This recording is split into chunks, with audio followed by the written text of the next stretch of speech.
ఇవాళ పోలవరం ప్రాజెక్ట్ నిర్మాణానికి సంబంధించినటువంటి అంచనా ఏదైతే 16,000 కోట్లుగా ఉండేదో దాన్ని ఇవాళ 32,000 కోట్లకి పెంచినటువంటి సందర్భంలో పోలవరం అథారిటీని ఎందుకు కాన్ఫిడెన్స్ లోకి తీసుకోలేదు ఈ అంచనా పెంచేటప్పుడు అనేటువంటి ఒక డౌట్ని కేంద్ర ప్రభుత్వం రేజ్ చేయడం జరిగింది.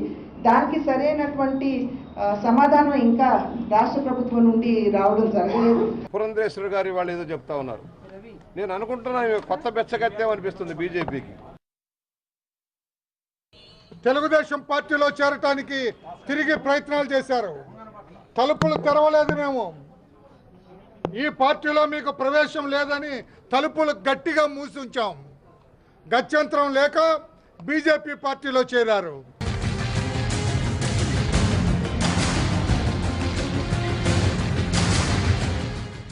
పోలవరం ప్రాజెక్ట్ నిర్మాణానికి సంబంధించి గుప్తంగా మాకు 2,300 పైచులకు కోట్ల రూపాయలు వ్యయం అయ్యింది, వాటిని రీఎంబర్స్ చేయండి అని చెప్పి కేంద్ర ప్రభుత్వానికి బిల్ పంపించడం, అంటే కేంద్ర ప్రభుత్వం దృష్టికి తీసుకురావడం జరిగింది.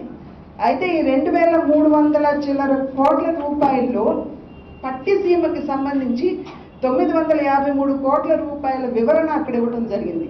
మీరు పోలవరం నిర్మాణానికి సంబంధించి డిజైన్ మీరు అక్కడ ప్రతిపాదించినప్పుడు పట్టిసీమ దానిలో భాగం కాదు.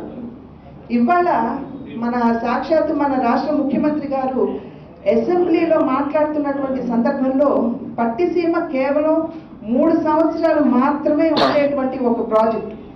కొత్త బెచ్చగత్తేమో ఏమి తెలిసి తెలియకుండా మాట్లాడుతున్నారని అనుకుంటా ఉన్నా. పోలవరం ప్రాజెక్ట్ 30,000 కోట్ల రూపాయలకు పెరిగిపోయింది, ఎలా పెరిగింది అంటా ఉన్నారు. ఆ మాత్రం ఇంగిత జ్ఞానం లేదా కేంద్ర మంత్రిగా చేసావు నీకు అని అడుగుతా ఉన్నా. ఈ రోజున ఆమె తన ఉనికిని కాపాడుకోవటం కోసం,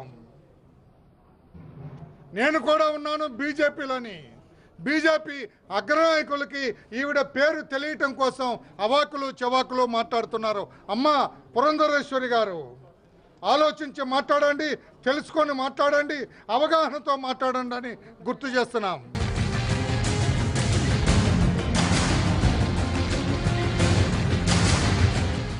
ఒక టెంపరీ ప్రాజెక్ట్ని అసలు పోలవరం ప్రాజెక్ట్లో డిజైన్లో భాగంగా లేనటువంటి పట్టిసీమని ఇవాళ మీరు ఎలా చేర్చారు, దాని మీద వివరణ ఇవ్వండి అని చెప్పి రాష్ట్ర ప్రభుత్వాన్ని అడగడం జరిగింది. మీరు ఏమి అన్ని వివరణలు పంపించాయి, వివరణలు ఎందుకు పంపించలేదు?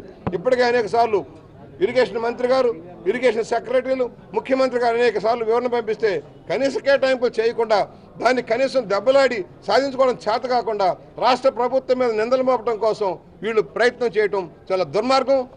పట్టిసీమ గురించి ఏం తెలుసని మీరు మాట్లాడుతున్నారు, పోలవరం గురించి మీకేం తెలుసని మాట్లాడుతున్నారు. చంద్రబాబు గారిని, తెలుగుదేశం పార్టీని విమర్శించటమే లక్ష్యంగా పెట్టుకున్నారు.